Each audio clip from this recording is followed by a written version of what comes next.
നമസ്കാരം, ഞാൻ ക്രിസ്റ്റിന ചെറിയാൻ. ഇതുവരെയുള്ള ഏറ്റവും സജീവമായ വാർത്തകൾ വിശദമായി വിശകലനം ചെയ്യുന്ന ലൈവ് ന്യൂസിലേക്ക് എല്ലാ പ്രിയപ്പെട്ട പ്രേക്ഷകർക്കും സ്വാഗതം. നോക്കാം വിശദമായ റിപ്പോർട്ടുകൾ. സംസ്ഥാനത്ത് അതിതീവ്ര മഴയ്ക്ക് സാധ്യതയെന്ന് കേന്ദ്ര കാലാവസ്ഥാ വകുപ്പിന്റെ മുന്നറിയിപ്പ്. പത്തനംതിട്ട, കോട്ടയം, ഇടുക്കി ജില്ലകളിൽ നാളെയും മറ്റന്നാളും റെഡ് അലർട്ട്. പത്തനംതിട്ട, ഇടുക്കി, മലപ്പുറം ജില്ലകളിൽ ഇന്ന് ഓറഞ്ച് അലർട്ടാണ്. വിവരങ്ങളുമായി തിരുവനന്തപുരത്ത് നിന്ന് അലക്സ് റാം മുഹമ്മദാണ് ചേരുന്നത്. അലക്സ്, ഏറ്റവും പുതിയ കാലാവസ്ഥാ മുന്നറിയിപ്പ് എന്താണ്? ക്രിസ്റ്റീന, ബുധനാഴ്ച വരെ സംസ്ഥാനത്ത് അതിതീവ്രമായ മഴ ഉണ്ടാകുമെന്നാണ് കേന്ദ്ര കാലാവസ്ഥാ വകുപ്പിന്റെ മുന്നറിയിപ്പ്. പൊതുജനങ്ങൾ ജാഗ്രത പാലിക്കേണ്ടതുണ്ട്, സർക്കാർ സംവിധാനങ്ങൾ ഉണർന്നിരിക്കേണ്ടതുണ്ട് തുടങ്ങിയ മുന്നറിയിപ്പുകൾ ദുരന്ത നിവാരണ അതോറിറ്റിയും നൽകുന്നുണ്ട്. ഇതിലേറ്റവും പ്രധാനപ്പെട്ട കാര്യം കണ്ണൂർ, കാസർഗോഡ് ഒഴികെയുള്ള 12 ജില്ലകളിൽ അടുത്ത 3 ദിവസവും മഴ മുന്നറിയിപ്പ് നൽകിയിട്ടുണ്ട് എന്നുള്ളതാണ്. പത്തനംതിട്ട, കോട്ടയം, ഇടുക്കി ജില്ലകളിൽ നാളെയും മറ്റന്നാളും അതിതീവ്രമായ മഴയ്ക്കുള്ള സാധ്യതാ മുന്നറിയിപ്പായ റെഡ് അലർട്ട് പ്രഖ്യാപിച്ചിട്ടുണ്ട്. ഈ 3 ജില്ലകളിലും നാളെയും മറ്റന്നാളും എന്നുള്ളതാണ്. പത്തനംതിട്ട, ഇടുക്കി, മലപ്പുറം ജില്ലകളിൽ ഇന്ന് ഓറഞ്ച് അലർട്ട് പ്രഖ്യാപിച്ചിട്ടുണ്ട്. അതുപോലെ കണ്ണൂർ, കാസർഗോഡ് ഒഴികെയുള്ള മറ്റു ജില്ലകളിലെല്ലാം ഇന്ന് യെല്ലോ അലർട്ടും നൽകിയിട്ടുണ്ട് എന്നുള്ളതാണ് ഏറ്റവും പ്രധാനപ്പെട്ട കാര്യം. ഈ തീവ്രമായ മഴ അടുത്ത ദിവസങ്ങളിൽ കൂടി തുടരുമെന്ന മുന്നറിയിപ്പുണ്ട്. മലയോര മേഖലയിൽ പ്രത്യേക ജാഗ്രതാ നിർദ്ദേശം വേണമെന്ന് ദുരന്ത നിവാരണ അതോറിറ്റി അറിയിക്കുന്നുണ്ട്. അതുമാത്രമല്ല, ഉച്ചയ്ക്ക് ശേഷമായിരിക്കും മഴ ആരംഭിക്കാൻ സാധ്യത. ഈ സമയമാകുമ്പോൾ തിരുവനന്തപുരത്ത് മാനം കറുത്തു വരികയാണ്, മഴ പെയ്യാൻ ഒരുങ്ങുകയാണ് തിരുവനന്തപുരത്ത്.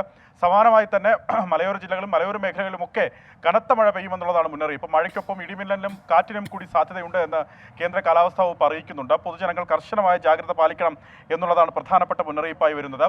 കാലവർഷം മെയ് 19 ആൻഡമാനിൽ എത്തിച്ചേരുമെന്നാണ് കേന്ദ്ര കാലാവസ്ഥാ വകുപ്പ് അറിയിക്കുന്നത്. മെയ് 31 കാലവർഷം കേരളത്തിലേക്ക് എത്തും എന്ന് അറിയിക്കുന്നത്. അതിനു മുമ്പ് തന്നെ കേരളത്തിൽ മഴ വളരെ സജീവമാകുന്നു, ശക്തമാകുന്നു, അതിതീവ്രമാകുന്നു എന്നുള്ളതാണ്. തെക്കൻ തമിഴ്നാടിന് മുകളിലായി ഒരു ചക്രവാത ചുഴി നിലനിൽക്കുന്നുണ്ട്. തെക്കൻ ഛത്തീസ്ഗഡിൽ നിന്ന് തെക്കൻ കർണാടക വരെ ന്യൂനമർദ്ദ പാത്തിയും രൂപപ്പെട്ടിരിക്കുന്നു എന്ന് കേന്ദ്ര കാലാവസ്ഥാ വകുപ്പ് അറിയിക്കുന്നു. മറ്റൊരു ന്യൂനമർദ്ദ പാത്തി മറാത്തവാഡയിൽ നിന്ന് തെക്കൻ തമിഴ്നാട് വരെ ചക്രവാത ചുഴിയിലേക്ക് നീണ്ടു നിൽക്കുന്നു എന്നും കേന്ദ്ര കാലാവസ്ഥാ വകുപ്പ് അറിയിക്കുന്നുണ്ട്. സമാനമായി തന്നെ മെയ് 22 ബംഗാൾ ഉൾക്കടലിൽ ഒരു ന്യൂനമർദ്ദം കൂടി രൂപപ്പെടാൻ സാധ്യതയുണ്ട് എന്ന മുന്നറിയിപ്പുണ്ട്. അത്തരത്തിൽ ഇതിൻ്റെയൊക്കെ സ്വാധീനമാണ് ഈ മഴ ശക്തിപ്പെടാൻ കാരണമെന്നാണ് കേന്ദ്ര കാലാവസ്ഥാ വകുപ്പ് അറിയിക്കുന്നത്. തീരവുമായി ബന്ധപ്പെട്ട് പ്രധാനപ്പെട്ട ജാഗ്രതാ നിർദ്ദേശം നൽകുന്നുണ്ട് ക്രിസ്റ്റീൻ. അത് കേരള തീരത്ത് നിന്ന് മത്സ്യബന്ധനത്തിന് ഇനി ഒരു അറിയിപ്പുണ്ടാകുന്നത് വരെ പോകരുത്, കടലിൽ പോകരുത് എന്ന മുന്നറിയിപ്പാണ് നൽകുന്നത്. കടലിൽ ശക്തമായ കാറ്റിനും മോശം കാലാവസ്ഥയ്ക്കും സാധ്യതയുണ്ട് എന്നാണ് കേന്ദ്ര കാലാവസ്ഥാ വകുപ്പിന്റെ മുന്നറിയിപ്പ്. മത്സ്യത്തൊഴിലാളികൾ കർശനമായി ഈ മുന്നറിയിപ്പ് പാലിക്കണമെന്ന് ദുരന്ത നിവാരണ അതോറിറ്റി വ്യക്തമാക്കുന്നുണ്ട്. മറ്റു പ്രധാനപ്പെട്ട ഒരു കാര്യം ഞാൻ നേരത്തെ സൂചിപ്പിച്ചതുപോലെ മലയോര മേഖലയാണ്. മലയോര മേഖലയിൽ കർശനമായ ജാഗ്രത തുടരേണ്ടതുണ്ട് എന്ന് ആവർത്തിച്ച് പറയുകയാണ്. കാരണം ഇതൊരു അവധിക്കാല സീസണാണ്. വൈകുന്നേരവും ഉച്ചയ്ക്ക് ശേഷവുമൊക്കെ രാത്രിയിലൊക്കെ മലയോര മേഖലയിലേക്കുള്ള യാത്ര സാധാരണഗതിയിൽ കൂടുതലായി നടക്കുന്ന ഒരു സമയമാണ്. മലയോര മേഖലയിൽ അപ്രതീക്ഷിതമായ മലവെള്ളപ്പാച്ചിലിനും അതുപോലെ ഉരുൾപൊട്ടലിനുമൊക്കെ സാധ്യതയുണ്ട്. അത് ഈ അതിശക്തമായ മഴയ്ക്കുള്ള സാധ്യതാ മുന്നറിയിപ്പായ ഓറഞ്ച് അലർട്ട് നിലനിൽക്കുന്ന പശ്ചാത്തലത്തിലും അതുപോലെ അതിതീവ്രമായ മഴയ്ക്കുള്ള സാധ്യതാ മുന്നറിയിപ്പായ റെഡ് അലർട്ട് നിൽക്കുന്ന പശ്ചാത്തലത്തിലും അത്തരത്തിൽ അപ്രതീക്ഷിതമായ മലവെള്ളപ്പാച്ചിലിനടക്കം സാധ്യതയുള്ളതിനാൽ ജാഗ്രത പാലിക്കണമെന്നുള്ളതാണ്. താഴ്ന്ന പ്രദേശങ്ങളിലുള്ളവർ ജാഗ്രത പാലിക്കണം. വെള്ളക്കെട്ടും അതുപോലെ തന്നെ നഗരമേഖലയിൽ വെള്ളക്കെട്ടടക്കമുള്ളവ രൂക്ഷമാകാൻ സാധ്യതയുണ്ട്. ഈ ഡാമുകളൊക്കെ തുറക്കാൻ സാധ്യതയുണ്ട്. തിരുവനന്തപുരത്ത് അരുവിക്കര ഡാമിന്റെ ഷട്ടറുകൾ ഉയർത്തിയിട്ടുണ്ട്. അത്തരത്തിൽ ഡാമുകളിലേക്കുള്ള നീരൊഴുക്ക് വർദ്ധിച്ചതായുള്ള വിവരങ്ങളും പുറത്തു വരുന്നുണ്ട്. എന്താണെങ്കിലും ജാഗ്രത തുടരേണ്ടതുണ്ട് ബുധനാഴ്ച വരെ എന്നുള്ളതാണ് കേന്ദ്ര കാലാവസ്ഥാ വകുപ്പും സംസ്ഥാന ദുരന്ത നിവാരണ അതോറിറ്റിയും അറിയിക്കുന്നത്. ക്രിസ്റ്റീന, ശരി, ഏറ്റവും പുതിയ കാലാവസ്ഥാ മുന്നറിയിപ്പുകളുടെ വിശദാംശങ്ങൾ നൽകുകയായിരുന്നു അലക്സ് റാം മുഹമ്മദ് തിരുവനന്തപുരത്ത് നിന്ന്. ആം ആദ്മി പാർട്ടി എം പി സ്വാതി മാലിവാളിനെ മർദ്ദിച്ചെന്ന പരാതിയിൽ ഡൽഹി മുഖ്യമന്ത്രി അരവിന്ദ് കെജ്രിവാളിന്റെ പേഴ്സണൽ അസിസ്റ്റന്റ് അറസ്റ്റിൽ. അരവിന്ദ് കെജ്രിവാളിന്റെ ഔദ്യോഗിക വസതിയിൽ നിന്നാണ് വിഭവ് കുമാറിനെ അറസ്റ്റ് ചെയ്തത്. മർദ്ദനത്തിൽ സ്വാതി മാലിവാളിന്റെ ശരീരത്തിൽ പരിക്കുകളെന്ന് മെഡിക്കൽ റിപ്പോർട്ടുണ്ട്. വിവരങ്ങളുമായി ഡൽഹിയിൽ നിന്ന് അച്യുതൻ ചേരുന്നു. അച്യുതൻ, എന്നീ വാർത്തയുമായി ബന്ധപ്പെട്ട് 2 വിശദാംശങ്ങൾ വരുന്നു. ഒന്ന്, ഈ മെഡിക്കൽ റിപ്പോർട്ട് വരുന്നു, അതേപോലെ തന്നെ വിഭവ് കുമാറിന്റെ അറസ്റ്റും ഉണ്ടാകുന്നു. എത്രത്തോളം തലവേദനയാകും ആം ആദ്മി പാർട്ടിക്ക് ഈ വിഷയം? ക്രിസ്റ്റീന, ഇന്ന് ഉച്ചയോടുകൂടിയാണ് അരവിന്ദ് കെജ്രിവാളിൻ്റെ PA ആയിട്ടുള്ള വിഭവ് കുമാറിനെ ഡൽഹി പോലീസ് അറസ്റ്റ് ചെയ്യുന്നത്. അപ്രതീക്ഷിതമായിട്ടുള്ളൊരു നീക്കമാണ് ഡൽഹി പോലീസിൻ്റെ ഭാഗത്തു നിന്നുണ്ടായത്. കാരണം ഇതിൽ വിഭവ് കുമാറിൻ്റെ അഭിഭാഷകൻ ചൂണ്ടിക്കാട്ടിയത് ഒരു നോട്ടീസോ അല്ലെങ്കിൽ ഒരു മുന്നറിയിപ്പോ കൂടാതെയാണ് ഡൽഹി പോലീസ് ആ നടപടിയിലേക്ക് കടന്നതെന്നാണ്. എന്തായാലും പൂർണ്ണ സഹകരണം ഈ കേസുമായി ബന്ധപ്പെട്ട് ഉണ്ടാകുമെന്ന് നേരത്തെ തന്നെ ഇമെയിൽ വഴി അയച്ചിരുന്നു. ഇതൊന്നും പരിഗണിക്കാതെയാണ് പോലീസിന്റെ ഭാഗത്തുനിന്ന് ഇത്തരമൊരു സമീപനം ഉണ്ടായത് എന്നതടക്കമുള്ള കാര്യങ്ങളാണ് അഭിഭാഷകൻ ചൂണ്ടിക്കാട്ടിയത്. മാത്രമല്ല വിഭവ് കുമാർ ഡൽഹി പോലീസിന് അയച്ച ഇമെയിൽ സന്ദേശത്തിൽ പറയുന്നത് താൻ ഈ അന്വേഷണവുമായി സഹകരിക്കുമെന്നും പക്ഷേ താൻ നൽകിയ പരാതി കൂടി പരിഗണിക്കേണ്ടതുണ്ട് എന്നുള്ള ഒരു ആവശ്യം കൂടി മുന്നോട്ട് വച്ചിരുന്നു. എന്തായാലും ആ പരാതിയും ഇപ്പോൾ പോലീസിന്റെ മുൻപിലുണ്ട്. പക്ഷെ അത് എത്രത്തോളം ഈ ഒരു സമയത്തിൽ ഈ ഘട്ടത്തിൽ അത് പരിശോധിക്കുമെന്നുള്ളത് കാത്തിരിക്കേണ്ടതാണ്. മറ്റൊന്ന്, ഇന്ന് സ്വാതി മലിവാളിന് മർദ്ദനമേറ്റെന്നുള്ള മെഡിക്കൽ റിപ്പോർട്ട് പുറത്തു വന്നിട്ടുണ്ട്. അതിൽ പറയുന്നത് വലത് കണ്ണിന് താഴെയും ഇടത് കാലിനും ചതവ് പറ്റിയിട്ടുണ്ട് എന്നുള്ളതാണ് മെഡിക്കൽ റിപ്പോർട്ടിൽ പറയുന്നത്. പക്ഷേ സ്വാതി മലിവാളിൻ്റെ പരാതിയിൽ ചൂണ്ടിക്കാട്ടിയത് അടിവയറിലും കവിളിലും അടക്കം മർദ്ദനമേറ്റിട്ടുണ്ട് എന്നുള്ള കാര്യമാണ്. പക്ഷേ അതിനെക്കുറിച്ചൊരു പരാമർശം മെഡിക്കൽ റിപ്പോർട്ടിൽ ഉണ്ടായിട്ടില്ല. ആം ആദ്മി പറയുന്നത് ഇന്ന് രണ്ടാമതൊരു ദൃശ്യം ആം ആദ്മി പങ്കുവച്ചിരുന്നു. ആ ദൃശ്യത്തിൽ സ്വാതി മലിവാളിനെ ഡൽഹി പോലീസിലെ വനിതാ ഉദ്യോഗസ്ഥർ കേജ്രിവാളിൻ്റെ വസതിയിൽ നിന്ന് പുറത്തേക്ക് കൊണ്ടുവരുന്നതിൻ്റെ ദൃശ്യങ്ങളാണ് ഉണ്ടായിരുന്നത്. അതിൽ ആം ആദ്മി ചൂണ്ടിക്കാട്ടിയത് സ്വാതി മലിവാൾ പരാതിയിൽ പറഞ്ഞിരുന്നത് ഈ മർദ്ദനമേറ്റ് അവശയായി വളരെ വേദനയോടുകൂടി ഇഴഞ്ഞൊക്കെയാണ് പുറത്തേക്ക് എത്തിയതെന്നുള്ളതാണ്.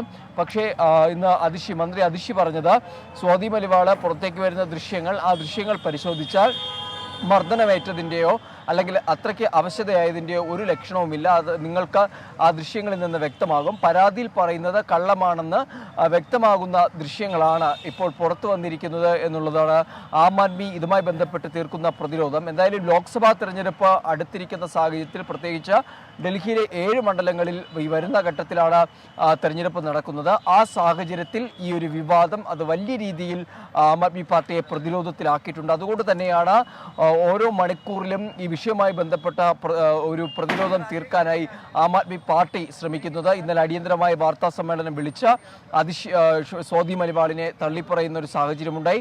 BJPയുടെ ഏജന്റാണ് സ്വാതി മലിവാൾ എന്നാണ് ആം ആദ്മിയുടെ നേതാക്കൾ ആവർത്തിച്ച് പറയുന്നത്. അങ്ങനെ ഒരു പ്രതിരോധം ഒരു വശത്ത് രാഷ്ട്രീയമായി ആം ആദ്മി തീർക്കുന്നുണ്ട്, മറുവശത്ത് നടപടികളുമായി പോലീസ് മുന്നോട്ട് പോകുന്നുണ്ട്. എന്നാലും അല്പസമയത്തിന് ശേഷം വിഭവ് കുമാറിനെ കോടതിയിൽ ഹാജരാക്കുമെന്നുള്ള വിവരങ്ങളാണ്. അത് വൈദ്യപരിശോധന പൂർത്തിയാക്കിയ ശേഷമായിരിക്കും കോടതിയിൽ ഹാജരാക്കുക. റിമാൻഡിൽ പോലീസ് ആവശ്യപ്പെട്ടേക്കും. ക്രിസ്റ്റിന.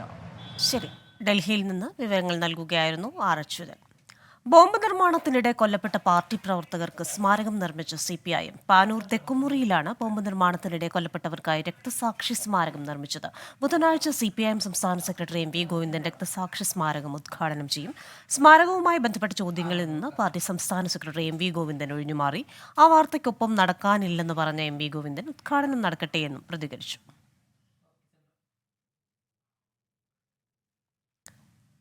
വിശദാംശങ്ങളുമായി കണ്ണൂരിൽ നിന്ന് സജോ ദേവസ്യ ആണ് ചേരുന്നത്. സജോ, ഇത്തരത്തിലുള്ള ഒരു സ്മാരകം, ആ സ്മാരകത്തെക്കുറിച്ചുള്ള ചോദ്യങ്ങളിൽ നിന്ന് ഒഴിഞ്ഞുമാറി CPIM സംസ്ഥാന സെക്രട്ടറി, പാർട്ടിയുടെ നിലപാട് എന്താണ് ഇക്കാര്യത്തിൽ? കൃഷ്ണ, CPIM സംസ്ഥാന സെക്രട്ടറി ഇക്കാര്യത്തിൽ എന്തെങ്കിലും ഒരു പ്രതികരണത്തിന് തയ്യാറായില്ല. അതിനൊപ്പം എന്തെങ്കിലും ഒരു പ്രതികരണം ഇല്ല. ഒപ്പം ഉദ്ഘാടനം നടക്കട്ടെ എന്ന മട്ടിലാണ് അദ്ദേഹം പ്രതികരിച്ചത്.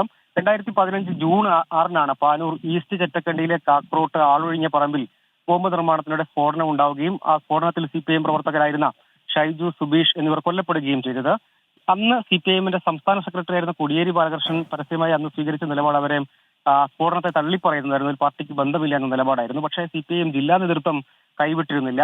ഇവരുടെയും മൃതദേഹങ്ങൾ ഏറ്റുവാങ്ങിയത് അന്നത്തെ CPIMന്റെ ജില്ലാ സെക്രട്ടറിയാണ്. പിന്നീട് പാർട്ടിയുടെ ഉടമസ്ഥതയിലുള്ള ഭൂമിയിൽ തന്നെയാണ് സംസ്കാരം ഉൾപ്പെടെ നടന്നത്. 2016 മുതൽ രക്തസാക്ഷി ദിനാചരണം നടക്കുകയും ചെയ്യുന്നുണ്ട്. പിന്നീട് പാർട്ടി തന്നെ മുൻകൈയെടുത്ത് ധനസമാഹരണം നടത്തിയാണ് പാനൂർ ചെറ്റക്കണ്ടിക്ക് അടുത്ത തെക്കേമുറിയിൽ ഇപ്പോൾ ഒരു സ്മാരകം, രക്തസാക്ഷി സ്മാരകം നിർമ്മാണം പൂർത്തീകരിച്ചത്. ആ സ്മാരകം 22-ാം തീയതി, അതായത് ബുധനാഴ്ച, CPIMന്റെ സംസ്ഥാന സെക്രട്ടറി ഉദ്ഘാടനം ചെയ്യും. കഴിഞ്ഞ മാസവും പാനൂരിൽ മൂളിയാത്തോട് ബോംബ് സ്ഫോടനം ഉണ്ടാവുകയും CPIM അനുഭാവി കൊല്ലപ്പെടുകയും ചെയ്തിരുന്നു. ഇവിടെ ബോംബ് സ്ഫോടനത്തിൽ അതിൽ CPIMന്റെ ഒരു ഔദ്യോഗിക വിശദീകരണം ഇരുവരെയും പാർട്ടിയുടെ ഔദ്യോഗിക രക്തസാക്ഷികളുടെ പട്ടികയിൽ ഉൾപ്പെടുത്തിയിട്ടുണ്ട്. അതിൽ പാർട്ടി നേരത്തേക്ക് വിശദീകരിച്ചിരുന്ന ഒരു കാര്യം, ആ മേഖലയിൽ നിരന്തരമായി RSSുമായി സംഘർഷം ഉണ്ടായിരുന്നു. അതിൽ പ്രതിരോധത്തിന് നേതൃത്വം നൽകിയവരാണ് ഇരുവരും. അങ്ങനെ RSSന്റെ അക്രമങ്ങളെ പ്രതിരോധിക്കുന്നതിനിടെയാണ് ഇരുവരും കൊല്ലപ്പെട്ടത് എന്നാണ് പാർട്ടിയുടെ ഒരു ഔദ്യോഗിക ലൈൻ ഇക്കാര്യത്തിലുള്ളത്. പക്ഷെ അപ്പോഴും ബോംബ് സ്ഫോടനത്തിൽ കൊല്ലപ്പെട്ടവർ രക്തസാക്ഷികളാകുന്നു. രക്തസാക്ഷികൾക്ക് സ്മാരകം ഉണ്ടാകുന്നത് CPIM സംസ്ഥാന സെക്രട്ടറി തന്നെ ഉദ്ഘാടനം ചെയ്യുന്നു എന്ന വൈരുദ്ധ്യവും ഇക്കാര്യത്തിൽ നിലനിൽക്കുകയും ചെയ്യുന്നുണ്ട്. ശരി, സജോ ദേവസ്യാണ് കണ്ണൂരിൽ നിന്ന് വാർത്തയുടെ വിശദാംശങ്ങൾ നൽകിയത്. CPIM സംസ്ഥാന സെക്രട്ടറിയുടെ പ്രതികരണത്തിലേക്ക്. രക്തസാക്ഷി മണ്ഡപം ഉണ്ടാക്കുന്നത് മാറ്റി ഉദ്ഘാടനം ചെയ്യുന്നത് ആ വാർത്തൻ്റെ അപ്പുറം പോകാൻ ഞാനില്ല പറഞ്ഞില്ലേ. നോക്കാം അത് പങ്കെടുക്കട്ടെ, നോക്കട്ടെ. ബോംബ് നിർമ്മാണത്തിനിടെ കൊല്ലപ്പെട്ടവർക്ക് സ്മാരകം നിർമ്മിക്കുന്നതിൽ CPIM-നെ വിമർശിച്ച് കോൺഗ്രസ്. ഭീകരപ്രവർത്തനത്തെ CPIM താലോലിക്കുകയാണെന്ന് KPCC അധ്യക്ഷൻ കെ സുധാകരൻ വിമർശിച്ചു. സമാധാന ജീവിതം ആഗ്രഹിക്കുന്ന കേരള സമൂഹത്തെ CPIM വെല്ലുവിളിക്കുകയാണെന്ന് പ്രതിപക്ഷ നേതാവ് VD സതീശൻ കുറ്റപ്പെടുത്തി. വിവരങ്ങളുമായി തിരുവനന്തപുരത്ത് നിന്ന് AV ജയശങ്കറാണ് ചേരുന്നത്. ജയശങ്കർ, ഈ ഒരു നടപടിയെ വളരെ രൂക്ഷമായി വിമർശിക്കുകയാണ് കോൺഗ്രസ്. അത് KPCC പ്രസിഡന്റ് ആയാലും പ്രതിപക്ഷ നേതാവായാലും. അതായത് ക്രിസ്റ്റീന, ഈ ബോംബ് സ്ഫോടനത്തിൽ കൊല്ലപ്പെട്ട പ്രവർത്തകർക്ക് CPM സ്മാരകം നിർമ്മിക്കുന്നതിനെ കോൺഗ്രസ് രൂക്ഷമായ രീതിയിലാണ് വിമർശിക്കുന്നത്. കോൺഗ്രസ് KPCC അധ്യക്ഷൻ കെ സുധാകരനും പ്രതിപക്ഷ നേതാവ് VD സതീശനും ഒരേ സ്വരത്തിലാണ് ഈ ഒരു സംഭവത്തിനെതിരെ പ്രതികരിച്ചത്. ഭീകര സംഘടനയായ താലിബാൻ ചെയ്യുന്ന അതേ പ്രവർത്തനമാണ് കേരളത്തിൽ CPM ചെയ്യുന്നത്. ഇത്തരം സ്മാരകം നിർമ്മിക്കുന്നതിലൂടെ എന്ത് സന്ദേശമാണ് കേരളത്തിലെ ജനങ്ങൾക്ക് CPM നൽകുന്നതെന്ന് കെ സുധാകരൻ ചോദിക്കുന്നു. ഒപ്പം തന്നെ ഈ പാനൂരിൽ അടുത്തിടെ കൊല്ലപ്പെട്ട ബോംബ് സ്ഫോടനത്തിൽ കൊല്ലപ്പെട്ട പ്രവർത്തകർക്കും CPIM സമാനമായ രീതിയിൽ സ്മാരകം നിർമ്മിക്കില്ലേ എന്നൊരു ചോദ്യവും കെ സുധാകരൻ ഉയർത്തുന്നുണ്ട്. ഒപ്പം തന്നെ ഇത്തരം സ്മാരകം നിർമ്മിക്കുന്നതിലൂടെ കേരളത്തിലെ പൊതുസമൂഹത്തെയാണ് CPM വെല്ലുവിളിക്കുന്നതെന്ന് പ്രതിപക്ഷ നേതാവ് ഇക്കാര്യവുമായി ബന്ധപ്പെട്ട പ്രതികരിച്ചു. ഒപ്പം തന്നെ ഇത്തരം സാമൂഹ്യ വിരുദ്ധ പ്രവർത്തനങ്ങൾ നടത്തുന്നവരെയും ഇതിനെ പിന്തുണയ്ക്കുന്ന ആളുകൾക്കെതിരെയും പോലീസ് കേസെടുക്കാൻ തയ്യാറാവണം. ഒപ്പം CPIM-ന്റെ സംസ്ഥാന സെക്രട്ടറി MV ഗോവിന്ദൻ സംഭവ സ്ഥലത്തെത്തി ഇത് ഉദ്ഘാടനം ചെയ്താൽ അദ്ദേഹത്തിനെതിരെയും പോലീസ് കേസെടുക്കണമെന്നും അദ്ദേഹം പ്രതിപക്ഷ നേതാവ് പറയുന്നുണ്ട്. എന്തായാലും ഈ രക്തസാക്ഷി മണ്ഡപം നിർമ്മാണവുമായി ബന്ധപ്പെട്ട CPM-ന്റെ ഇരട്ടത്താപ്പാണ് പുറത്തു വരുന്നതെന്നൊരു വിമർശനമാണ് ഇത്തരത്തിൽ കോൺഗ്രസ് ഉന്നയിക്കുന്നത്. കാരണം ഒരു വശത്ത് ഇതിനെല്ലാം എതിർക്കുകയും ഇത്തരത്തിൽ ഈ പ്രവർത്തകർക്ക് പാർട്ടിയുമായി ഒരു ബന്ധമില്ലെന്ന് പറയുന്ന ഒരു ഘട്ടത്തിൽ പോലും ഇവർക്ക് രക്തസാക്ഷി മണ്ഡപം സ്മാരകങ്ങൾ നിർമ്മിക്കാൻ CPM ഔദ്യോഗിക തലത്തിൽ തന്നെ ഇടപെടൽ നടത്തുമ്പോൾ, സംസ്ഥാന സെക്രട്ടറി തന്നെ ഇതിന്റെ ഉദ്ഘാടനത്തിന് എത്തുമ്പോൾ ഇതിനെ രാഷ്ട്രീയ ഇരട്ടത്താപ്പാക്കി ഉയർത്തിക്കാണിക്കാനാണ് നിലവിൽ കോൺഗ്രസിന്റെ ശ്രമം. അതുകൊണ്ട് തന്നെയാണ് പ്രതിപക്ഷ നേതാവും KPCC അധ്യക്ഷനും ഇതിനെ ഒരേ സ്വരത്തിൽ വിമർശിച്ചു. എന്തായാലും ഈ അത്തരം അക്രമ രാഷ്ട്രീയത്തെ പിന്തുണയ്ക്കുന്ന നിലപാട് ഒരിക്കലും അംഗീകരിക്കാൻ സാധിക്കില്ലെന്ന നിലപാടിലാണ് കോൺഗ്രസ്. ഈ വിഷയം ഉയർത്തിക്കാട്ടി CPM-നെ പ്രതിരോധത്തിലാക്കാനും കോൺഗ്രസ് ശ്രമമുണ്ട്. എന്തായാലും ഈ പരിപാടിയിൽ ഗോവിന്ദൻ മാഷ് പങ്കെടുക്കുമോ ഇല്ലേ എന്നൊരു ചോദ്യം നിലവിൽ നിലനിൽക്കുന്നുണ്ട്. കോൺഗ്രസ് ഉൾപ്പെടെ വലിയ തോതിൽ വിമർശനം ഉന്നയിച്ച സാഹചര്യത്തിൽ നോട്ടീസിൽ പേരുണ്ടെങ്കിലും MV ഗോവിന്ദൻ ഉൾപ്പെടെയുള്ള ആളുകൾ മാറി നിൽക്കാനുള്ള ഒരു സാധ്യതയുണ്ട്. എന്തായാലും ഇതുമായി ബന്ധപ്പെട്ട ഈ സ്മാരക നിർമ്മാണവുമായി ബന്ധപ്പെട്ട വലിയ വിമർശനമാണ് കോൺഗ്രസിൽ നിന്നും ഉയരുന്നത്. ക്രിസ്റ്റീന. ശരി, തിരുവനന്തപുരത്ത് നിന്ന് വിശദാംശങ്ങൾ നൽകുകയായിരുന്നു AV ജയശങ്കർ. ഇപ്പോൾ വരുന്ന ഒരു വാർത്തയുണ്ട്. ക്നാനായ യാക്കോബായ സഭയിലെ തർക്കത്തിന്റെ തുടർച്ചയായി സഭാസ്ഥാനത്തെ പതാക അഴിച്ചുമാറ്റിയത് അന്ത്യോക്യ പാത്രിയാർക്കീസ് ബന്ധത്തിന്റെ പതാകയാണ്. പകരം ക്നാനായ സമുദായ പതാക ഉയർത്താൻ തീരുമാനമായിട്ടുണ്ട്. വാർത്തയുടെ വിശദാംശങ്ങളടക്കം വരും മണിക്കൂറുകളിൽ പ്രേക്ഷകരിലേക്ക് എത്തിക്കുന്നതാണ്. മറ്റൊരു വാർത്തയിലേക്ക്. കോഴിക്കോട് പന്തീരാങ്കാവ് ഗാർഹിക പീഡന കേസിൽ മുൻകൂർ ജാമ്യം തേടി പ്രതി രാഹുലിന്റെ മാതാവും സഹോദരിയും കോഴിക്കോട് ജില്ലാ കോടതിയിലാണ് അപേക്ഷ സമർപ്പിച്ചത്. വിവരങ്ങളുമായി കോഴിക്കോട് നിന്ന് രാഹുൽ സുരേഷാണ് ചേരുന്നത്. രാഹുൽ, ഈ കേസുമായി ബന്ധപ്പെട്ട കൂടുതൽ പേരെ ചോദ്യം ചെയ്യും. അതിൽ സഹോദരിയും മാതാവും ഉണ്ടാകും. നമ്മൾ തന്നെ ഈ സഹോദരിയോട് ചോദിക്കുമ്പോൾ മുൻകൂർ ജാമ്യത്തിന് അപേക്ഷിച്ചിട്ടില്ല, അത്തരം കാര്യങ്ങളില്ല എന്നാണ് 24-നോട് പ്രതികരിച്ചത്. പക്ഷേ ഇപ്പോൾ അത്തരത്തിലൊരു നീക്കം നടന്നുവെന്ന് മനസ്സിലാക്കുന്നു. വിവരങ്ങൾ. ക്രിസ്റ്റീന, പന്തീരാങ്കാവ് ഗാർഹിക പീഡന പരാതിയുമായി ബന്ധപ്പെട്ട് രാഹുൽ P. ഗോപാലിന്റെ സഹോദരിയെയും അമ്മയും ചോദ്യം ചെയ്യാൻ അന്വേഷണ സംഘം ഒരുങ്ങുകയായിരുന്നു. കഴിഞ്ഞ 2 ഘട്ടങ്ങളായി ഇവർക്ക് ചോദ്യം ചെയ്യലിനായി നോട്ടീസ് നൽകിയതാണ്. പക്ഷേ ആരോഗ്യ കാരണങ്ങൾ പറഞ്ഞ് ചോദ്യം ചെയ്യലിന് ഹാജരായിരുന്നില്ല. ആശുപത്രിയിൽ അഡ്മിറ്റാണ് എന്നാണ് ഈ മാതാവും സഹോദരിയും പോലീസിനെ അറിയിച്ചത്. അതിന് പിന്നാലെയാണ് ഇപ്പോൾ ഇരുവരും മുൻകൂർ ജാമ്യാപേക്ഷയുമായി മുന്നോട്ട് പോകുന്നത്. ഈ കേസുമായി ബന്ധപ്പെട്ട് രാഹുൽ P. ഗോപാലിന്റെ അമ്മ 2ാം പ്രതിയും രാഹുൽ P. ഗോപാലിന്റെ സഹോദരി 3ാം പ്രതിയുമാണ്. നിലവിൽ അവർ കോഴിക്കോട് മെഡിക്കൽ കോളേജിലാണ് ഉള്ളത്. പക്ഷേ കോഴിക്കോട് ജില്ലാ കോടതിയിൽ അവർ മുൻകൂർ ജാമ്യാപേക്ഷ സമർപ്പിച്ചിരിക്കുകയാണ്. തിങ്കളാഴ്ച മുൻകൂർ ജാമ്യാപേക്ഷ പരിഗണിക്കും എന്നാണ് അഭിഭാഷകനുമായി സംസാരിക്കുമ്പോൾ നമുക്ക് ലഭിക്കുന്ന വിവരം. അഡ്വക്കേറ്റ് ആയിട്ടുള്ള ഷമീം പക്സാൻ വഴിയാണ് കുടുംബം ഇപ്പോൾ മുൻകൂർ ജാമ്യാപേക്ഷയ്ക്ക് കോടതിയെ സമീപിച്ചിരിക്കുന്നത്. ഈ അഭിഭാഷകൻ പറയുന്ന അനുസരിച്ച് കുടുംബം, ഈ മാതാവും സഹോദരിയും തെറ്റ് ചെയ്തിട്ടില്ല. യുവതിയുടെ മൊഴിയിൽ ഇവരുടെ 2 പേരുടെയും പേരില്ല. അതുകൊണ്ട് മുൻകൂർ ജാമ്യം ലഭിക്കുമെന്ന് തന്നെയാണ് ഇവർ പറയുന്നത്. എന്താണെങ്കിലും ചോദ്യം ചെയ്യലിന് മുന്നോടിയായി തന്നെയാണ് ഇപ്പോൾ ഇരുവരും മുൻകൂർ ജാമ്യാപേക്ഷ സമർപ്പിച്ചിരിക്കുന്നത്. ക്രിസ്റ്റീന. ശരി, കോഴിക്കോട് നിന്ന് വിശദാംശങ്ങൾ നൽകുകയായിരുന്നു രാഹുൽ സുരേഷ്. പെരുമ്പാവൂർ ജിഷ വധക്കേസിൽ പ്രതി അമീറുൽ ഇസ്ലാമിന്റെ വധശിക്ഷയ്ക്ക് അനുമതി തേടിക്കൊണ്ടുള്ള സർക്കാരിന്റെ അപേക്ഷയിൽ വിധി തിങ്കളാഴ്ച. കുറ്റവിമുക്തനാക്കണമെന്നാവശ്യപ്പെട്ടുള്ള പ്രതിയുടെ അപ്പീലിലും ഹൈക്കോടതി വിധി പറയും. വിവരങ്ങളുമായി കൊച്ചിയിൽ നിന്ന് എസ് ശ്രീകാന്ത് ചേരുകയാണ്. ശ്രീകാന്ത്, രണ്ട് കാര്യങ്ങളാണ് തിങ്കളാഴ്ച ഹൈക്കോടതി പരിഗണിക്കുക. വിശദാംശങ്ങൾ. കൃഷ്ണ, ഇതിൽ ജസ്റ്റിസ് പി ബി സുരേഷ് കുമാറിൻ്റെയും അതോടൊപ്പം തന്നെ ജസ്റ്റിസ് എസ് മനുവിൻ്റെയും ഡിവിഷൻ ബെഞ്ചാണ് വിധി പറയാൻ പോകുന്നത്. 1:45 തിങ്കളാഴ്ച ഈ കേസിൽ വിധി പറയും. പ്രധാനമായും രണ്ട് കാര്യങ്ങളിലാണ് ഇതോടകം വിസ്താരം പൂർത്തിയായിട്ടുള്ളത്. അതിൽ ആദ്യത്തേത്, ഇയാളെ വധശിക്ഷയ്ക്ക് വിധിക്കാൻ അനുവദിക്കണം എന്നുള്ളതാണ് ആവശ്യം. നേരത്തെ കീഴ്ക്കോടതി, എറണാകുളം പ്രിൻസിപ്പൽ സെഷൻസ് കോടതി ഇയാളെ വധശിക്ഷയ്ക്ക് വിധിച്ചിരുന്നു. അത് ഇനി ഹൈക്കോടതിയുടെ കൂടി അനുമതി ഉണ്ടെങ്കിലേ അത് നടപ്പാക്കാൻ സാധിക്കും. അതാണ് നിയമം. അതിനാണ് അനുവാദം തേടിയിരിക്കുന്നത്. ഇനി രണ്ടാമത്, തന്നെ കുറ്റവിമുക്തനാക്കണമെന്ന ഈ അമീറുൽ ഇസ്ലാമിന്റെ ഒരു ഹർജി കൂടിയുണ്ട്. അതിലും വാദം പൂർത്തിയായിരുന്നു. ആ കേസിലും വിധി എന്തായാലും ഉണ്ടാകും. സ്വാഭാവികമായും ഇതുവരെയുള്ള കാര്യങ്ങൾ അനുസരിച്ച് സർക്കാരിന് അനുകൂലമായാണ് ഈ വാദം പോയത്. അത് എന്താകും വിധി എന്ന് ഈ ഘട്ടത്തിൽ പറയുന്നത് ശരിയല്ല. എങ്കിൽ പോലും അത് ഇയാൾക്കെതിരാകാനുള്ള സാധ്യത തന്നെയാണ് കാണുന്നത്. വാദത്തിൽ അതാണ് വ്യക്തമായതും. 2016 ഈ കൊലപാതകം നടന്നത്. രാത്രി 8:30 ഏപ്രിൽ 28 8:30 കൊലപാതകം നടന്നത്. അമ്മയാണ് മകൾ കൊല്ലപ്പെട്ട് കിടക്കുന്ന അവസ്ഥയിൽ കണ്ടെത്തുകയുണ്ടായത്. പിന്നീട് വലിയ വിവാദമാവുകയും അത് പോലീസ് അന്വേഷിച്ച് അമീറുൽ ഇസ്ലാമാണ് കൊലപാതകി എന്ന് കണ്ടെത്തുകയും ചെയ്തതുമാണ്. ശരി, കൊച്ചിയിൽ നിന്ന് വിശദാംശങ്ങൾ നൽകുകയായിരുന്നു എസ് ശ്രീകാന്ത്. ക്നാനായ യാക്കോബായ സഭയിലെ തർക്കത്തിനായവില്ല. സസ്പെൻഷനിലായ മെത്രാപ്പോലീത്തെ അനുകൂലിക്കുന്നവർ സഭാ ആസ്ഥാനത്തെ പതാക അഴിച്ചുമാറ്റി. അന്ത്യോക്യ പാത്രിയർക്കീസ് ബന്ധത്തിന്റെ പതാകയ്ക്കു പകരം ക്നാനായ സമുദായ പതാക ഉയർത്താനാണ് തീരുമാനം. വിവരങ്ങളുമായി കോട്ടയത്ത് നിന്ന് ടോബി ജോൺസൺ ചേരുകയാണ്. ടോബി, ഈ തർക്കം കൂടുതൽ രൂക്ഷമാവുകയാണ്. ഇതിൽ ഒരു വിഭാഗം വിശ്വാസികൾ സഭാസ്ഥാനത്തെ പതാക അഴിച്ചു മാറ്റുന്നു. എന്താണ് ഇവരുടെ ആവശ്യം? ഇത് ഏത് രീതിയിലായിരിക്കും ഇതിനൊരു നടപടി ഉണ്ടാവുക?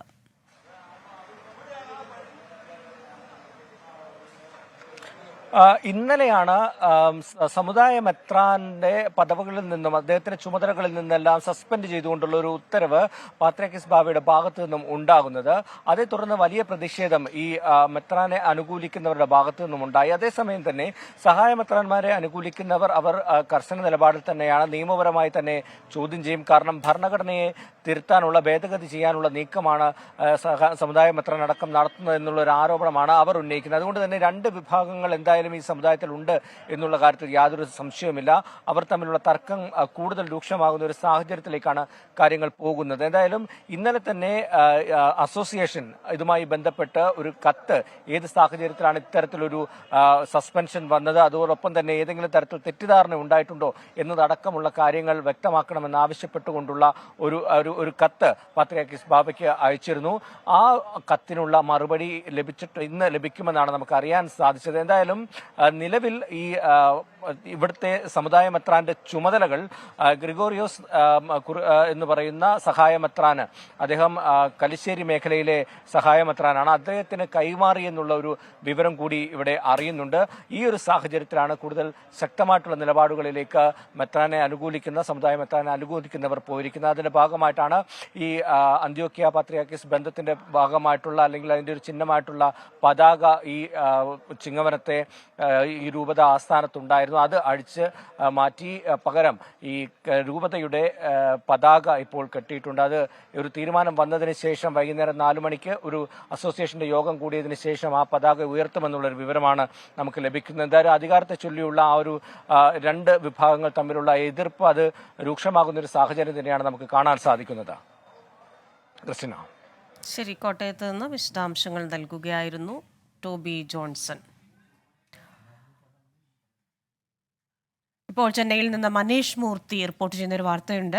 യന്ത്ര തകരാറിനെ തുടർന്ന് തിരുവനന്തപുരം ബംഗളൂരു വിമാനം അടിയന്തരമായി നിലത്തിറക്കി. എയർ ഇന്ത്യ വിമാനം ഇറക്കിയത് തിരുച്ചിറപ്പള്ളിയിലാണ്. യാത്രക്കാരും ജീവനക്കാരും സുരക്ഷിതരെന്ന റിപ്പോർട്ടാണ് മനീഷ് മൂർത്തി നൽകുന്നത്. അടുത്തിടെയായി എയർ ഇന്ത്യയുടെ ഭാഗത്തുനിന്ന് ജീവനക്കാരുടെ സമരമുണ്ടായിരുന്നു. പലപ്പോഴും എയർ ഇന്ത്യ എക്സ്പ്രസിൻ്റെ ഫ്ലൈറ്റുകൾ റദ്ദാക്കിയിരുന്നു. നിരവധി യാത്രക്കാർ ഇതിൽ പ്രതിഷേധിക്കുകയുണ്ടായി. ഇപ്പോൾ മറ്റൊരു അടിയന്തര സാഹചര്യത്തിൽ, അതായത് സാങ്കേതിക തകരാറിനെ തുടർന്ന് എയർ ഇന്ത്യ വിമാനം നിലത്തിറക്കേണ്ടതായി വന്നു. വിമാനത്തിൽ ഉണ്ടായിരുന്നത് 167 യാത്രക്കാരാണ്. യാത്രക്കാരും ജീവനക്കാരും ഒക്കെ സുരക്ഷിതരാണ് എന്ന വിവരമാണ് ചെന്നൈയിൽ നിന്ന് മനീഷ് മൂർത്തി നൽകുന്നത്. തിരുവനന്തപുരം ബംഗളൂരു വിമാനമാണ്, എയർ ഇന്ത്യ വിമാനമാണിപ്പോൾ ഈ സാങ്കേതിക തകരാറിനെ തുടർന്ന് നിലത്തിറക്കിയിരിക്കുന്ന വിവരങ്ങളുമായി മനീഷ് മൂർത്തിയാണ് ചേരുന്നത്. മനീഷ്, 167 യാത്രക്കാരുള്ള എയർ ഇന്ത്യ വിമാനം അത് സാങ്കേതിക തകരാറിനെ തുടർന്ന് അടിയന്തരമായി നിലത്തിറക്കുന്നു. എയർ ഇന്ത്യക്ക് അത്ര നല്ല കാലമല്ല എന്ന് തോന്നുന്നു. ഇതിപ്പോൾ എന്താണ് സംഭവിച്ചത്? കൃഷിന ലഭിക്കുന്ന വിവരങ്ങൾ അനുസരിച്ച് തിരുവനന്തപുരത്ത് നിന്നും ബംഗളൂരുവിലേക്ക് പോവുകയായിരുന്ന വിമാനമാണ്. 143 യാത്രക്കാർ ഉൾപ്പെടെ 167 പേരാണ്, ജീവനക്കാർ ഉൾപ്പെടെ 167 പേരാണ് അതിലുണ്ടായിരുന്നത്. വളരെ വേഗത്തിലാണ് ഈ ഒരു യന്ത്ര തകരാർ ഉണ്ടാകുന്നതും മാത്രമല്ല ചില യാത്രക്കാർക്ക് ഈ യന്ത്ര തകരാറും അതുപോലെ തന്നെ കൃത്യമായ വെന്റിലേഷൻ ഇല്ലാത്ത ഒരു സാഹചര്യം ഉണ്ടാവുകയും അങ്ങനെ യാത്രക്കാർക്ക് ശ്വാസതടസ്സം അനുഭവപ്പെടുകയും ഒക്കെ ചെയ്തിട്ടുണ്ട്. അങ്ങനെയാണ് അടിയന്തരമായി വിമാനം ഇറക്കിയിരിക്കുന്നത്. ഇപ്പോൾ തിരുച്ചിറപ്പള്ളി എയർപോർട്ടിലാണ് വിമാനം ഉള്ളത്. 167 യാത്രക്കാരും ജീവനക്കാരും എല്ലാം സുരക്ഷിതരാണ് എന്നുള്ളതാണ് എയർ ഇന്ത്യ അറിയിക്കുന്നത്. മാത്രമല്ല ഇവരെയൊക്കെ താൽക്കാലികമായി അവിടെ വിമാനത്താവളത്തിൽ പാർപ്പിച്ചിരിക്കുകയാണ്. മാത്രമല്ല ഒരു 3 മണിക്കൂർ, അതായത് ഇത് വളരെ വേഗത്തിൽ തന്നെ ഈ പ്രശ്നം പരിഹരിക്കപ്പെടുമെന്നുള്ളതാണ് എഞ്ചിനീയർമാർ അറിയിച്ചിട്ടുള്ളത്. അതിനുശേഷം ഒരു 3 മണിക്കൂറിന് ശേഷം വിമാനം പുറപ്പെടുമെന്നുള്ളതാണ് ഇപ്പോൾ ലഭിക്കുന്ന വിവരങ്ങൾ. എന്തായാലും യാത്രക്കാർക്ക് മറ്റു രീതിയിലുള്ള പ്രശ്നങ്ങളൊന്നുമില്ല. ചിലർക്ക് ശ്വാസതടസ്സം അനുഭവപ്പെട്ടിട്ടുണ്ട്. അവർക്ക് വേണ്ട ചികിത്സാ കാര്യങ്ങളൊക്കെ അവിടെ വിമാനത്താവളത്തിൽ തന്നെ ഏർപ്പാടാക്കിയിട്ടുണ്ട് എന്നും അറിയുന്നു. എന്തായാലും ഒരു 3 മണിക്കൂറിന് ശേഷം വിമാനം പുറപ്പെടുമെന്നുള്ളതാണ് നമുക്ക് കഴിഞ്ഞ തവണയൊക്കെ ഈ എയർ ഇന്ത്യ ഫ്ലൈറ്റുകൾ സമരത്തിന്റെ ഭാഗമായി ക്യാൻസൽ ചെയ്യുമ്പോഴൊക്കെ യാത്രക്കാർക്ക് സൗകര്യങ്ങൾ ഏർപ്പെടുത്തുന്നതിലും അതുപോലെ തന്നെ പകരം ഫ്ലൈറ്റുകൾ അറേഞ്ച് ചെയ്യുന്നതിലും ഒക്കെ വലിയ പാളിച്ച ഉണ്ടായെന്ന പരാതികൾ യാത്രക്കാരുടെ ഭാഗത്തു നിന്നുണ്ടായിരുന്നു. ഇത്തവണ ഈ 167 യാത്രക്കാർക്കുമുള്ള താൽക്കാലികമായ സംവിധാനം, അതേപോലെ തന്നെ അതേ ഫ്ലൈറ്റിൽ തന്നെയാണോ അവരെ കൊണ്ടുപോകാൻ ആയി സജ്ജീകരിക്കുന്നത് ഇപ്പോൾ, അതോ മറ്റൊരു ഫ്ലൈറ്റിലേക്ക് ഇതിനുള്ള സൗകര്യങ്ങൾ ചെയ്തു കൊടുക്കുമോ? കൃഷിന നമുക്ക് ലഭിക്കുന്ന വിവരങ്ങൾ അനുസരിച്ച് അതേ ഫ്ലൈറ്റിൽ തന്നെ കൊണ്ടുപോകുമെന്നുള്ളതാണ് നമുക്ക് മനസ്സിലാക്കാൻ സാധിക്കുന്നത്. കാരണം എഞ്ചിനീയർമാർ പറയുന്നത് 3 മണിക്കൂറിനുള്ളിൽ ആ പ്രശ്നം പരിഹരിക്കപ്പെടും. അത് വളരെ വേഗത്തിൽ തന്നെ പരിഹരിച്ച് ആ വിമാനത്തിൽ തന്നെ യാത്ര തിരിക്കാമെന്നുള്ളതാണ് എന്തായാലും പറയുന്നത്. ബംഗളൂരുവിലേക്കാണ് വിമാനം പോകുന്നത്. മറ്റു തരത്തിലുള്ള പരാതികളൊന്നും യാത്രക്കാരിൽ നിന്നും ഇതുവരെ ഉണ്ടായിട്ടില്ല. അത് അവർക്ക് കൃത്യമായ സംവിധാനങ്ങളെല്ലാം തന്നെ തിരുച്ചിറപ്പള്ളി എയർപോർട്ടിനകത്ത് തന്നെ ഒരുക്കിയിട്ടുണ്ട്. ഞാൻ നേരത്തെ സൂചിപ്പിച്ചതുപോലെ ചിലർക്ക് ചെറിയ ഈ ശ്വാസതടസ്സം പോലുള്ള ചെറിയ പ്രശ്നങ്ങൾ ഉണ്ടായിരുന്നു. അതിനുവേണ്ട മെഡിക്കൽ സഹായങ്ങളൊക്കെ എന്തായാലും അവിടെ തന്നെ ഏർപ്പാടാക്കിയിട്ടുണ്ട്. 143 യാത്രക്കാരും ബാക്കി ക്യാബിൻ ക്രൂ അംഗങ്ങളുമാണ് ഉള്ളത്. അവരെല്ലാവരും തന്നെ സുരക്ഷിതരാണ്. നിലവിൽ മറ്റു തരത്തിലുള്ള പ്രശ്നങ്ങളൊന്നുമില്ല. എന്തായാലും എഞ്ചിനീയർമാർ അറിയിച്ചിരിക്കുന്നത് വളരെ വേഗത്തിൽ തന്നെ ഈ തകരാറ് പരിഹരിക്കുമെന്നും അത് 3 മണിക്കൂറിനുള്ളിൽ തന്നെ അവിടെ നിന്ന്, അതായത് തിരുച്ചിറപ്പള്ളി എയർപോർട്ടിൽ നിന്ന് ബംഗളൂരുവിലേക്ക് വിമാനം പുറപ്പെടും എന്നുമാണ്. ക്രിസ്റ്റീന, ശരി, വിശദാംശങ്ങൾ നൽകുകയായിരുന്നു ചെന്നൈയിൽ നിന്ന് മനീഷ് മൂർത്തി. ഗുണ്ടകളെ ഒതുക്കുന്നതിന് പോലീസ് നടത്തിയ ഓപ്പറേഷൻ ആഗ് പരിശോധനയിൽ 3 ദിവസം കൊണ്ട് അറസ്റ്റിലായത് 5985 പേർ. ഓപ്പറേഷൻ ഡി ഹണ്ടിൽ ലഹരി ഇടപാട് നടത്തിയ 736 പേരും പിടിയിലായി. വിവരങ്ങളുമായി തിരുവനന്തപുരത്ത് നിന്ന് അഖിൽ ഷാ അൻസാർ ചേരുകയാണ്. അഖിൽ ഷാ, ഈ പരിശോധനയിൽ ഓപ്പറേഷൻ ആഗ് എന്ന് പറയുന്ന പരിശോധന 5985 പേർ എന്ന് പറഞ്ഞാൽ 6000-ഓളം പേർ പിടിയിലാകുന്നു. അതേപോലെ തന്നെ ലഹരി ഇടപാട് നടത്തി 736 പേരും പിടിയിലാകുന്നു. ഏത് മേഖലയിൽ നിന്നാണ് ഏറ്റവും കൂടുതൽ ആൾക്കാർ പിടിയിലായിട്ടുള്ളത്? ഈ ഓപ്പറേഷൻ ആഗുമായി ബന്ധപ്പെട്ട കൂടുതൽ വിശദാംശങ്ങൾ.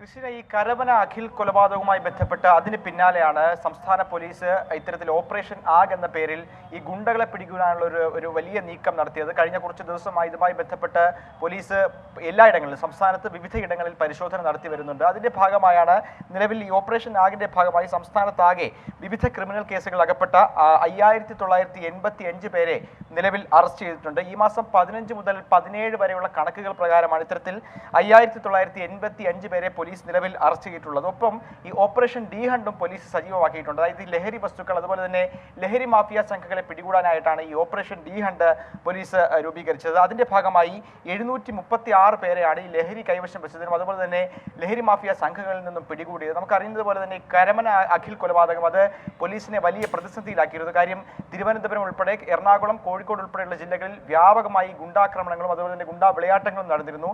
ഇതിന്റെ പശ്ചാത്തലത്തിലാണ് പോലീസ് വ്യാപകമായി അന്വേഷണം അന്വേഷണം പ്രഖ്യാപിക്കുകയും ഇതുമായി ബന്ധപ്പെട്ടുള്ള ചില തിരച്ചിലുകളും നടത്തി. അതിന്റെ ഭാഗമായി ഒരുപാട് പേർ പിടിയിലാവുകയും ചിലരെ കാപ്പ ചുമത്തി നാടുകടത്തുന്ന സ്ഥിതിയും ഉണ്ടായിട്ടുണ്ട്. എന്തായാലും ഇത്തരത്തിലുള്ള കൃത്യങ്ങൾ ചെയ്യുന്നവരെ വരും ദിവസങ്ങളിലും പോലീസ് പിടിക്കാനുള്ള നീക്കത്തിലാണ്. ഏറ്റവും പ്രധാനമായും ഇന്നലെ ഇതുമായി ബന്ധപ്പെട്ട് കമ്മീഷണർമാരുടെ യോഗം DGP ചേർന്നിരുന്നു. അതിൽ DGPയുടെ ഭാഗത്ത് നിന്ന് വലിയ വിമർശനമാണ് ഉണ്ടായത്. അതായത് ഈ പോലീസ് ഇത്തരത്തിൽ ഈ ഗുണ്ടകളെ ഉൾപ്പെടെ ലഹരി മാഫിയ സംഘങ്ങളെ ഉൾപ്പെടെ പിടികൂടുന്നതിൽ ചില വീഴ്ചകൾ ഉണ്ടായിട്ടുണ്ട്. അത് പ്രത്യേകിച്ച് ഈ തിരുവനന്തപുരം സിറ്റി പോലീസ് കമ്മീഷണർ, അതുപോലെ തന്നെ Ernakulam Kochi city police commissioner, അതുപോലെ കോഴിക്കോട് സിറ്റി പോലീസ് കമ്മീഷണർ, ഇവർക്കൊക്കെയാണ് കൂടുതലായും DGPയുടെ ഭാഗത്ത് നിന്ന് വിമർശനം ഉണ്ടായത്.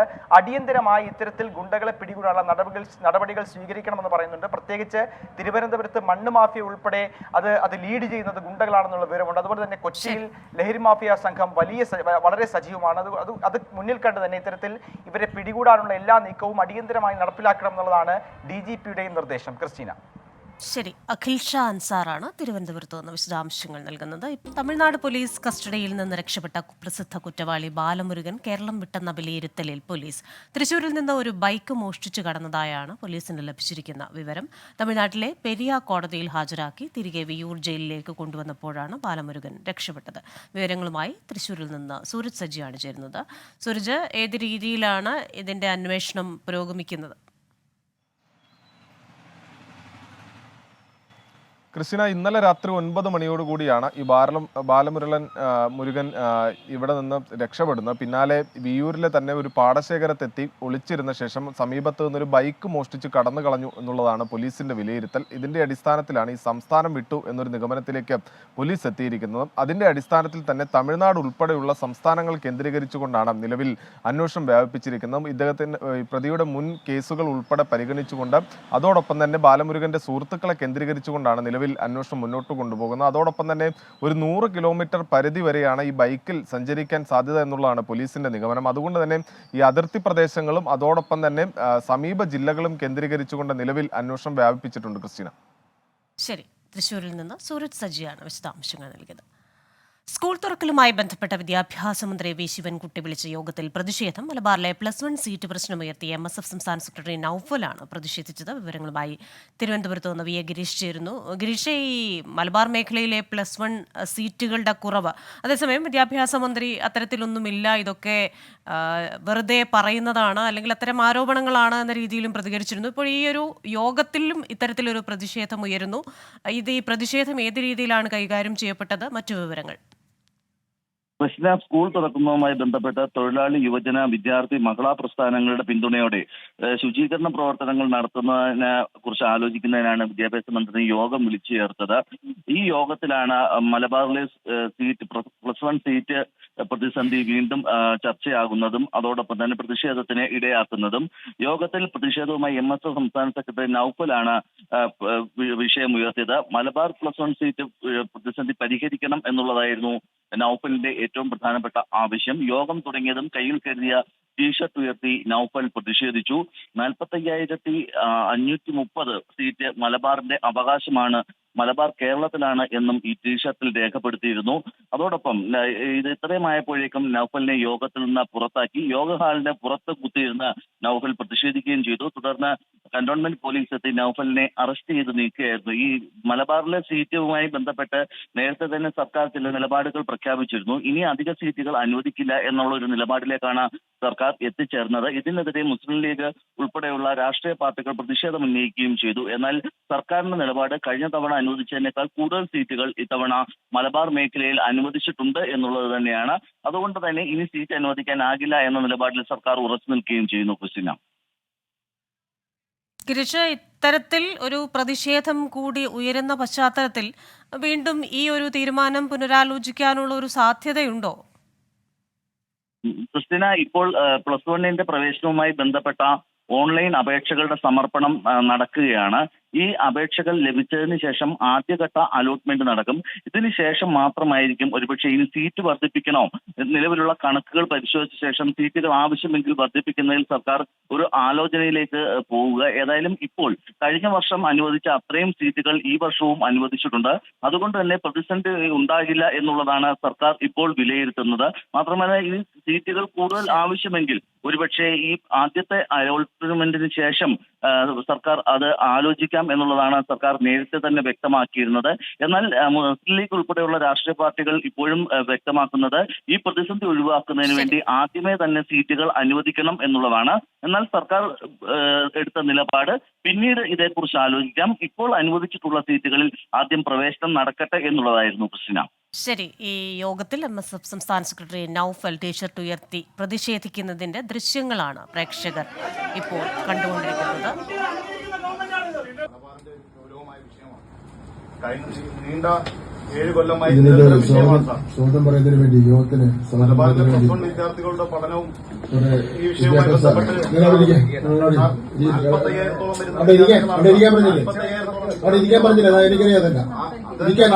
അതാണ് ചോദിക്കുന്നത്. മലബാറിന്റെ വിഷയമാണ് സാർ. 45,000-ഓളം വിദ്യാർത്ഥികളാണ് ജയിലിലിരിക്കുന്നത്. അവർ അവർ പഠനം നേടി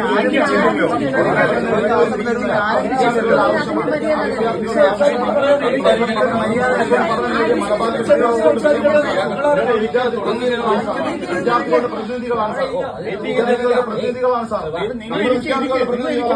വിദ്യാർത്ഥികളുടെ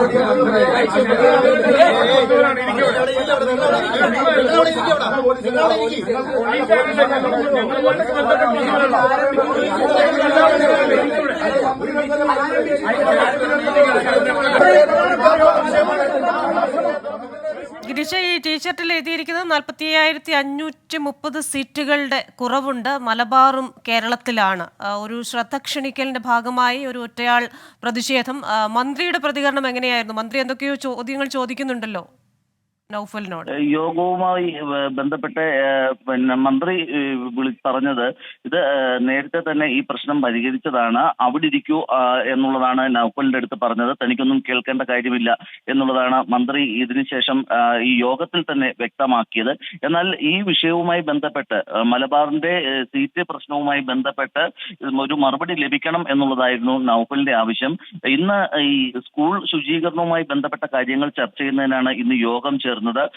അതുകൊണ്ട് തന്നെ ഈ വിഷയം കേൾക്കാൻ മന്ത്രി തയ്യാറായില്ല എന്നുള്ളതാണ് നൗഫൽ പിന്നീട് ആരോപിക്കുന്നതും. ഏതായാലും 45,530 സീറ്റുകളുടെ കുറവ് മലബാർ മേഖലയിലുണ്ട്. ഈ വിദ്യാർത്ഥികൾക്ക് അഡ്മിഷൻ ലഭിക്കാത്ത ഒരു സാഹചര്യമുണ്ട്. കഴിഞ്ഞ തവണ പോലും എല്ലാ വിഷയങ്ങൾക്കും A+ ലഭിച്ച വിദ്യാർത്ഥികൾക്ക് +1 പ്രവേശനം ലഭിക്കാത്ത ഒരു സാഹചര്യം നിലനിന്നിരുന്നു. അതുകൊണ്ട് തന്നെ 45,530 സീറ്റുകൾ മലബാറിന്റെ അവകാശമാണ്, അത് അനുവദിക്കണം എന്നുള്ളതാണ് ഇപ്പോൾ MSF സംസ്ഥാന സെക്രട്ടറി നൗഫൽ ഉയർത്തുന്ന ഏറ്റവും പ്രധാനപ്പെട്ട കാര്യം. നേരത്തെ തന്നെ പല രാഷ്ട്രീയ പാർട്ടികളും ഇക്കാര്യം ഉയർത്തിയതുമാണ്. എന്നാൽ സർക്കാർ എടുത്ത ഒരു നിലപാട് കഴിഞ്ഞ തവണ അനുവദിച്ച അതേ സീറ്റുകൾ ഇത്തവണയും അനുവദിച്ചിട്ടുണ്ട്. കഴിഞ്ഞ തവണ അവസാന ഘട്ടത്തിലാണ് സീറ്റുകൾ അനുവദിച്ചിരുന്നെങ്കിൽ ഇത്തവണ പ്രവേശനത്തിന് വളരെ മുമ്പ് തന്നെ ഈ സീറ്റുകൾ അനുവദിച്ചു.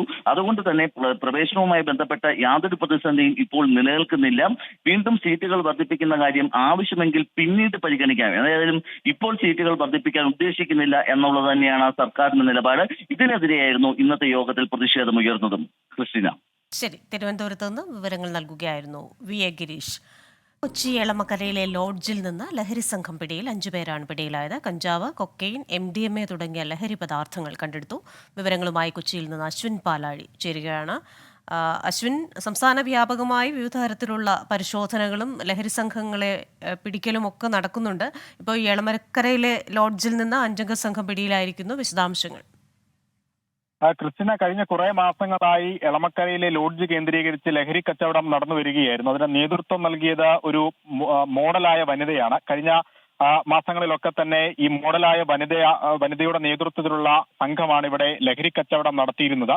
ഇങ്ങനെ ലഭിച്ചൊരു രഹസ്യ വിവരത്തിന്റെ അടിസ്ഥാനത്തിലാണ് എളമക്കര പോലീസ് ഇന്നലെ രാത്രി ഒരു മിന്നൽ റെയ്ഡ് ഈ ലോഡ്ജിൽ നടത്തിയത്. അതിനിടെയാണ് കച്ചവടം നടത്തി വന്നിരുന്ന വരാപ്പുഴ സ്വദേശിനി അൽക്ക ബോണി ഉൾപ്പെടെയുള്ള സംഘം 5 അംഗ സംഘം പിടിയിലാകുന്നത്. ഇവരുടെ കയ്യിൽ നിന്നും മെത്താഫിറ്റമിൻ, കഞ്ചാവ്, MDMA, കൊക്കെയിൻ ഉൾപ്പെടെയുള്ള മാരക ലഹരികളാണ് പിടിച്ചെടുത്തിരിക്കുന്നത്.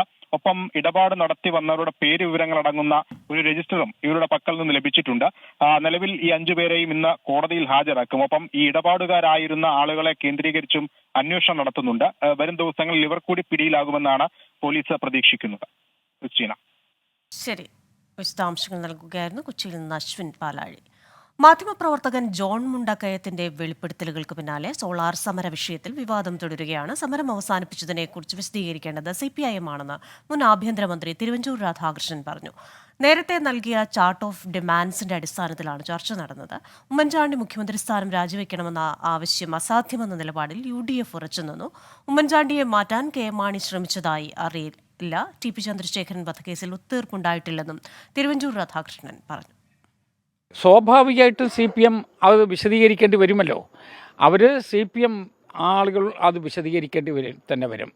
ഈ സംസാരത്തിന് മുമ്പ് തന്നെ ഇടതുപക്ഷ ജനാധിപത്യ മുന്നണിക്ക് വേണ്ടി അവർ ചാർട്ട് ഓഫ് ഡിമാൻഡ് തന്നിരുന്നു. ആ ചാർട്ട് ഓഫ് ഡിമാൻഡിൻ്റെ അടിസ്ഥാനത്തിൽ ചില കാര്യങ്ങൾ ചർച്ച ചെയ്യണം എന്ന് നേരത്തെ തന്നെ പറഞ്ഞിട്ടുണ്ടായിരുന്നു. ഞങ്ങളതെല്ലാം പരിശോധിക്കുകയും അതിൻ്റെ എല്ലാ വിശദാംശങ്ങളും നോക്കുകയും ചെയ്തിട്ടുണ്ട്. മുഖ്യമന്ത്രി ഉമ്മൻചാണ്ടി രാജിവെക്കണം എന്നുള്ളതായിരുന്നു അവരുടെ പ്രമുഖ ഡിമാൻഡ്. ഇംപോസിബിൾ എന്നുള്ളതാണ് ഞങ്ങളുടെ നിലപാട്. ഉമ്മൻചാണ്ടി മുഖ്യമന്ത്രിയായിരിക്കുകയാണ്. ആ ഉമ്മൻചാണ്ടി അവിടെ നിന്ന് മാറ്റണം എന്ന് മാണി സാർ ആലോചിച്ചിട്ടുണ്ടോ എന്ന് എനിക്കറിയില്ല. അദ്ദേഹത്തിൻ്റെ സ്വഭാവത്തിന് ആലോചിക്കാൻ സാധ്യതയില്ല എന്ന് തന്നെയാണ് എൻ്റെ വിശ്വാസം. TP ചന്ദ്രശേഖരൻ കേസിൻ്റെ ഒരു ഹിസ്റ്ററി നിങ്ങളെടുത്ത് നോക്കിയാൽ മതി. അതിൻ്റെ മുഴുവനുള്ള ക്രോണോളജിക്കൽ ഓർഡറിൽ നോക്കിയാൽ മതി. TP ചന്ദ്രശേഖരൻ കേസിൻ്റെ എല്ലാ ഘട്ടങ്ങളും കൃത്യമായി ഞങ്ങൾ കൊണ്ടുപോകുന്നു.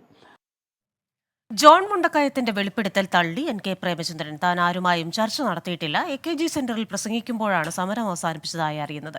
എന്തെങ്കിലും കൊടുക്കൽ വാങ്ങൽ നടന്നാലാണ് അത് ഡീലാകുന്നതെന്നും NK പ്രേമചന്ദ്രൻ പറഞ്ഞു. അത് പൂർണ്ണമായും അടിസ്ഥാനരഹിതമാണ്. ഇടതു ജനാധിപത്യ മുന്നണിയുടെ യോഗം അങ്ങനെ എന്നെ ചുമതലപ്പെടുത്തുകയോ ഏതെങ്കിലും തരത്തിലുള്ള UDF നേതൃത്വവുമായി പ്രത്യക്ഷമായോ പരോക്ഷമായോ ഒരിടപെടൽ നടത്തുകയോ ഞാൻ ചെയ്തിട്ടില്ല എന്ന് മാത്രമല്ല,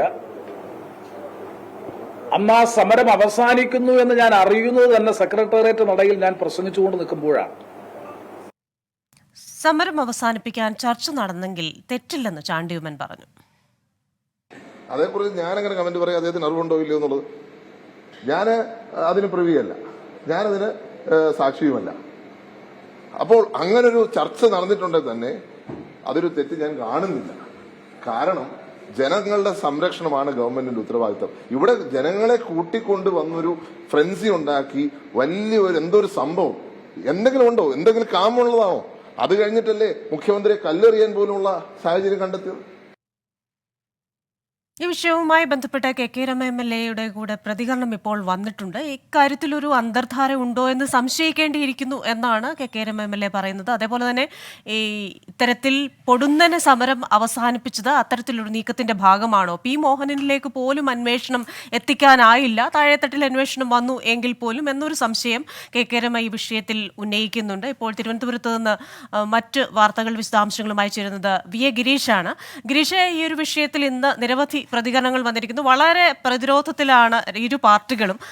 ഏത് രീതിയിൽ പ്രതിരോധിച്ചാൽ ഈ ഒരു വിഷയത്തിൽ കൃത്യമായ ഒരു നിലപാടെടുക്കാമെന്ന ഒരു സംശയമുള്ള പോലെ തോന്നും പലരുടെയും പ്രതികരണം കണ്ടു കഴിഞ്ഞാൽ. ഇന്ന് വന്നിരിക്കുന്ന പ്രതികരണങ്ങൾ ഏത് രീതിയിലാണ്? ക്രിസ്റ്റീന, 2013 നടന്ന ഏറ്റവും വലിയ ഒരു സമരം, അത് 11 വർഷത്തിന് ശേഷവും കേരള രാഷ്ട്രീയത്തിൽ വലിയ ചർച്ചകൾക്ക് ഇടം നൽകുന്നു എന്നുള്ളതാണ് ഇതിന്റെ പ്രത്യേകത.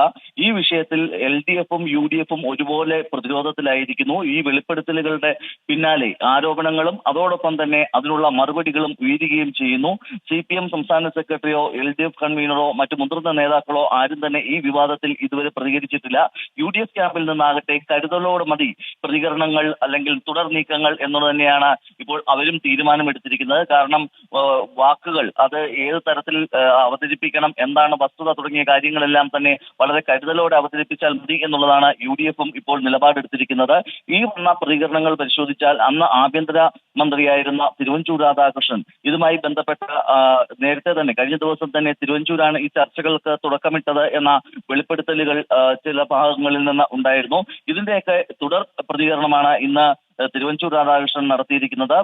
സർക്കാർ ഏത് തരത്തിലാണോ ആലോചിച്ചത് അവിടെ വെച്ച് സമരം അവസാനിപ്പിക്കാൻ കഴിഞ്ഞു. മുഖ്യമന്ത്രി സ്ഥാനത്ത് നിന്ന് ഉമ്മൻചാണ്ടി രാജിവെക്കണമെന്ന ആവശ്യം അന്ന് തന്നെ UDF തള്ളിയതാണ്. അതിൽ UDFിന് ഒരു മേൽക്കൈ ഈ സംഭവത്തിൽ ഉണ്ടായി. അതോടൊപ്പം തന്നെ ഉമ്മൻചാണ്ടിയെ മാറ്റാൻ KM മാണി ശ്രമിച്ചിട്ടില്ല. TP ചന്ദ്രശേഖരൻ വധക്കേസുമായി ബന്ധപ്പെട്ട് ഒരു ഒത്തുതീർപ്പും ഈ സമരവുമായി ബന്ധപ്പെട്ട് ഉയർന്നിട്ടില്ല. ഏറ്റവും വലിയ ഒരു ആരോപണം ഇതുമായി ബന്ധപ്പെട്ടാണ്. ഇത്തരത്തിൽ ഒരു ഡീൽ നടത്തിയാണ് ഈ സമരം അവസാനിപ്പിച്ചത് എന്നുള്ള എന്നുള്ള ആരോപണമാണ് കഴിഞ്ഞ കുറെ ദിവസങ്ങളായി അല്ലെങ്കിൽ കുറെ വർഷങ്ങളായി പുകഞ്ഞുകൊണ്ടിരിക്കുന്നത്. ഇതിൽ ഞാൻ തിരുവഞ്ചൂർ കൃത്യമായ സോളാർ മറുപടി സമരത്തിൽ ഒത്തുതീർപ്പ് ഡീൽ ഉണ്ടായിട്ടുണ്ടോ എന്ന വിഷയത്തിൽ കരുതലോടെ പ്രതികരിക്കുകയാണ് പാർട്ടികൾ. കെ രമ MLA പ്രതികരണവും ഇപ്പോൾ വന്നിട്ടുണ്ട്. സ്വാഗതം. വനിതകൾക്ക് സാമ്പത്തിക സ്വയം പര്യാപ്തത എന്ന ലക്ഷ്യത്തോടെ എന്റെ നാട് മൾട്ടി സ്റ്റേറ്റ് അഗ്രോ കോഓപ്പറേറ്റീവ് സൊസൈറ്റിയുടെ നേതൃത്വത്തിൽ കൈത്താങ് പദ്ധതിക്ക് തുടക്കമായി. പദ്ധതിയുടെ ഭാഗമായി വനിതകൾക്ക് 15,000 മുതൽ 1 ലക്ഷം രൂപ വരെ പലിശരഹിത വായ്പ നൽകും. 1 വർഷം മുതൽ 3 വർഷം വരെ തിരിച്ചടവിന് സാവകാശമുണ്ടാകും. കോതമംഗലത്ത് നടന്ന പരിപാടിയിൽ മുനിസിപ്പൽ കൌൺസിലർ ലിസി പോൾ അധ്യക്ഷത വഹിച്ചു. Beena Roujo, CK Sathyan, George Ambatt, CJ Eldhose, PA Padusha, Priya Sabu, Ajitha Sabu, Valsa Biju എന്നിവർ ആശംസ അറിയിച്ചു. ലൈവ് ന്യൂസ് പൂർണ്ണമാവുകയാണ്.